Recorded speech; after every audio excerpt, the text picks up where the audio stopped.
Welcome and hello. This is a video exercise using HEC HMS. And in this exercise, we are going to be dealing with the Normalizer tool. All right, on the screen here, you see the title is selecting a normalization interval. That's true, but that's just one part of using the Normalizer tool. So we're going to use the tool, see some results, and then analyze those results. The normalizer tool in HMS can be used to adjust grid cell values. If an hourly summation of precipitation data adds up to less than, say, the daily total that's known, then the normalizer tool is going to take the individual hourly data and increase the value or decrease the value such that the sum of the individual hours adds up to whatever that daily total is supposed to be.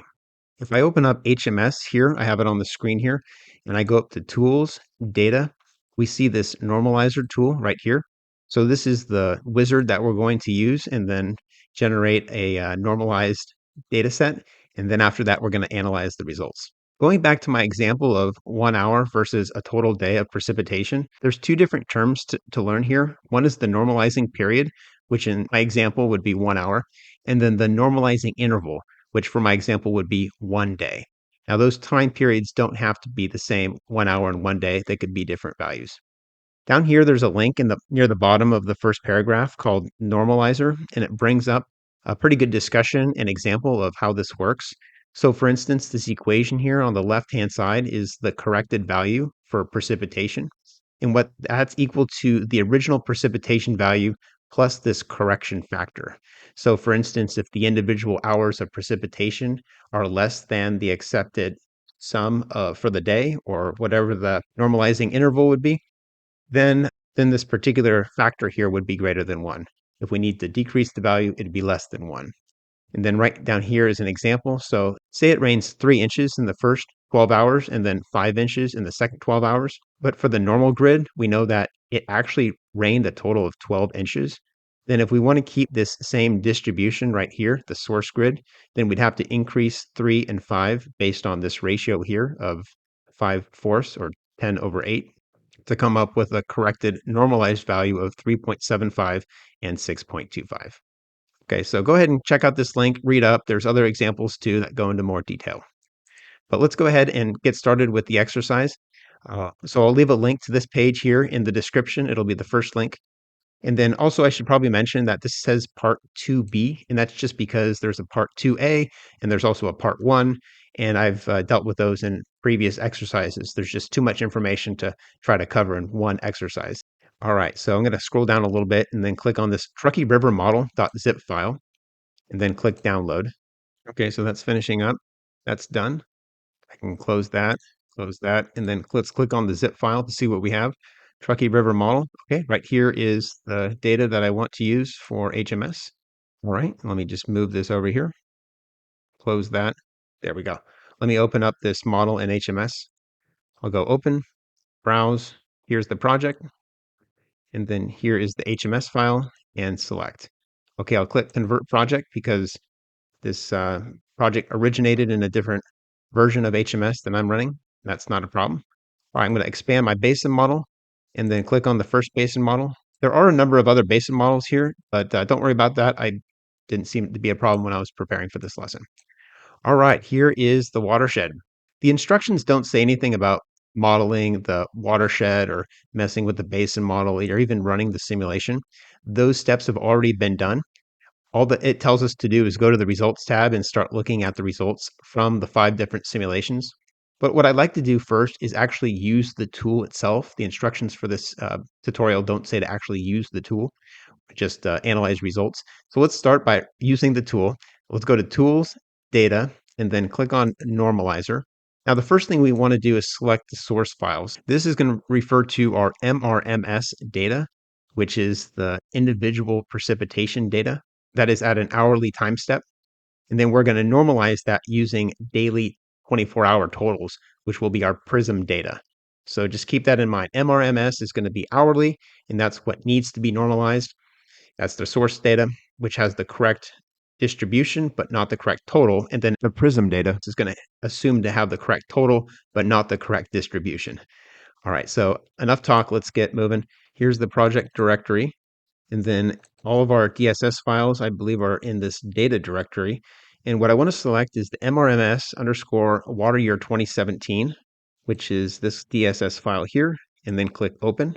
And then what I'm seeing in this left panel here are the gridded data sets for precipitation. And that's 1 path per hour for the entire water year of 2017, which actually begins in October 1, 2016.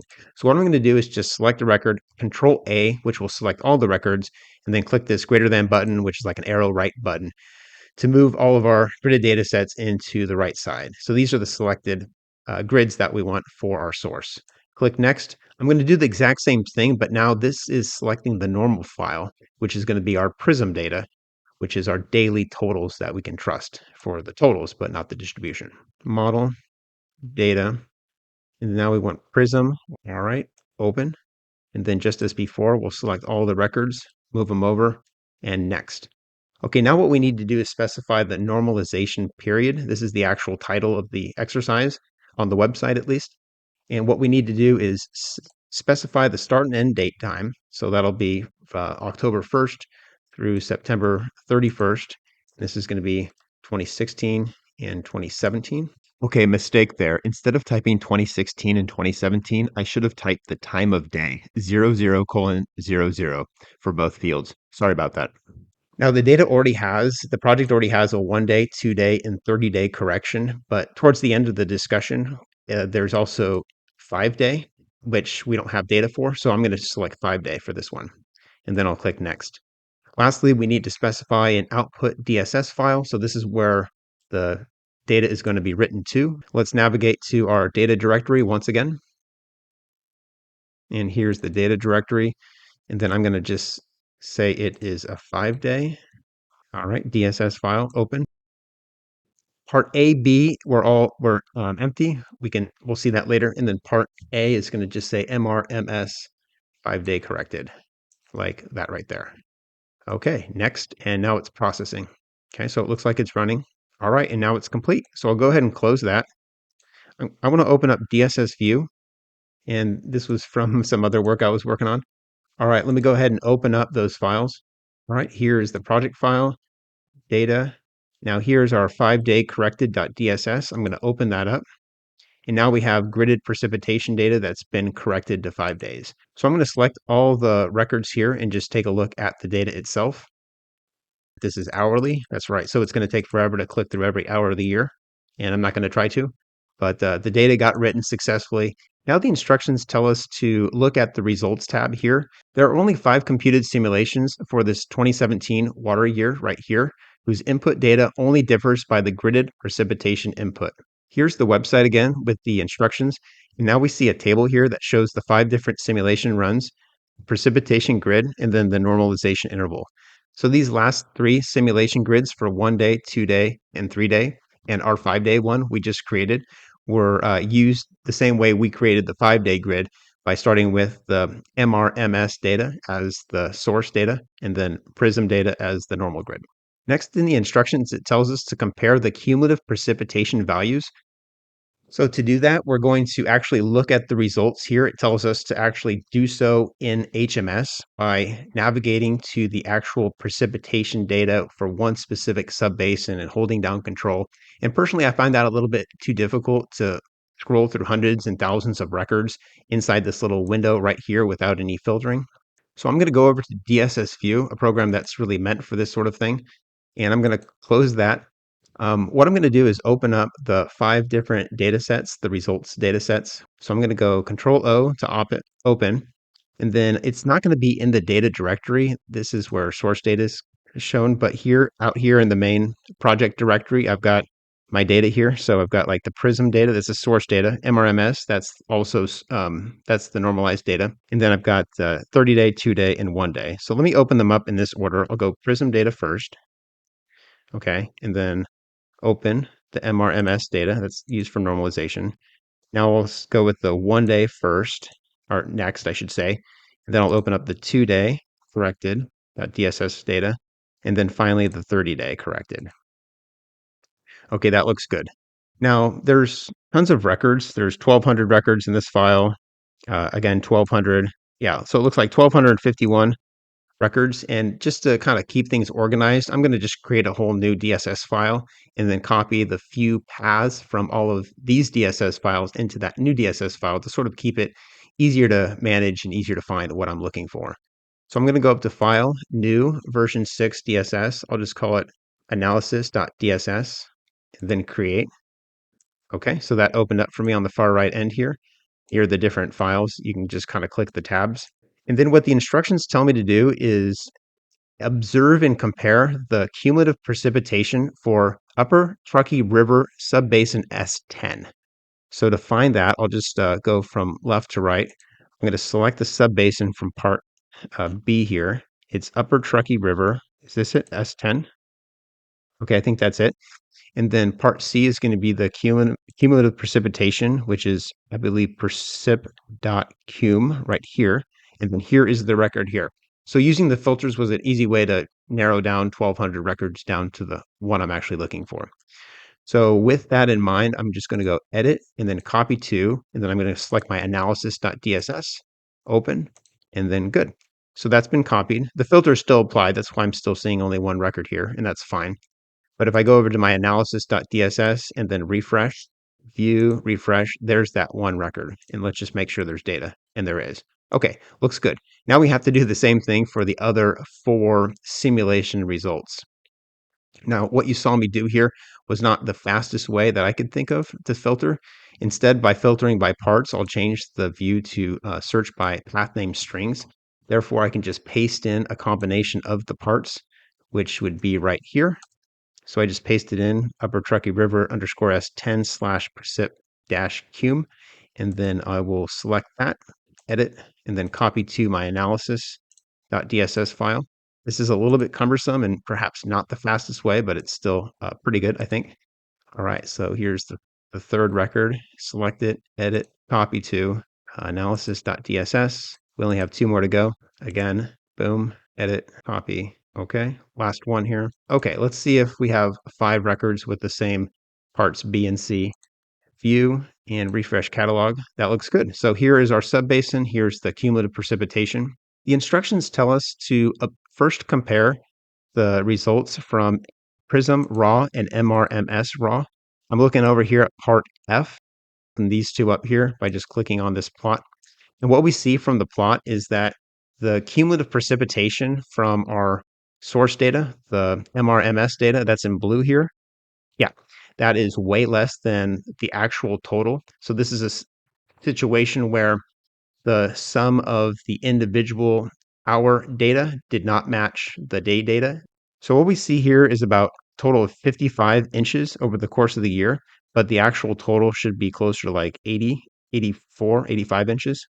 This prism data up here in the light blue color is assumed to be the correct total volume, and the MRMS data right down here is assumed to be the correct distribution. Therefore, the MRMS cumulative precipitation will have to be scaled up to have a matching cumulative precipitation over the course of the water year. Next, the instructions tell us to add the other 3 time series for cumulative precipitation. So I'm just going to close that and then open all 5 together. And now, if you can see, this peach color here is our MRMS data from before. And now the MRMS corrected for 1 day, 2 day, and 30 day all appear to be right on top of the Prism data, which is right here. So if I zoom in on the Prism data for a few months, we can see just how close this data is together. And it's fairly close, but it's not exact. The blue line that's highlighted here is the 1 day correction. So the normalizing interval was 1 day when using the normalizer tool. And then the cyan, the light blue color highlighted now, is the 2-day correction. And then right here in gray is the 30-day correction, which is almost the same thing as our actual Prism data, which was used for the normalization.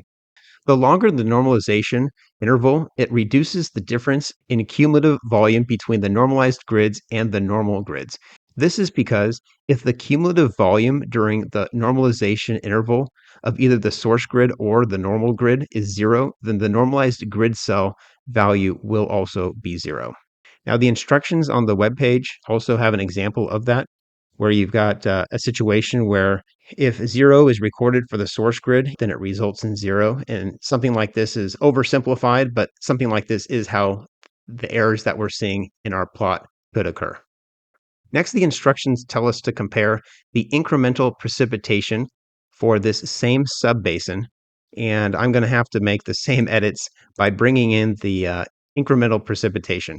So I'll go ahead and do the first one with you, and then I'll zoom ahead to the end. So here's the first data set. What I'm going to paste in for my search term is incremental precipitation right here. So if I look at the plot of that over the course of the year, it's kind of hard to tell, but this is what we're looking at, incremental precipitation. All right, so I'm going to go ahead and copy this record and the other 4 just like it to my analysis.dss file. I'm going to go edit, copy to, and then this is analysis.dss. Okay, let me just confirm that it copied before doing the other 4 here. Refresh. Okay, there it is right there. Looks good. Okay, so I got those files copied over, those paths. Here they are, 5 different precipitation incremental data sets. The instructions tell us to first look at the 2 raw files, MRMS versus Prism. So here's Prism raw and MRMS for incremental precipitation. Going to look at the plot here. Now, it also tells us to zoom in on the first week of 2017, which is right about here. I'm going to change the plot properties here, something that's a little easier to see than cyan. Kind of surprised that that's the second color. So I went ahead and zoomed in and changed the color. So what we're seeing in blue here is the MRMS data, and then in red, this is the Prism data. As you can tell, blue is hourly precipitation data, red is daily precipitation data, and those days start and end at noon. So for instance, if you look at January 5 from noon on January 5th till noon on January 6th, we have a major difference between the 2 data sets where the Prism data, which is daily, says it's about 0.33 inches of precipitation. Just the first hour or 2 or maybe 3 is the only hour of the day that has any precipitation, and that's not good. In fact, if I bring up the table, scroll down to that day, here we have the constant 0.33 inches. And that's for right there. There's 23 hours, 24 hours. That represents the constant red line across.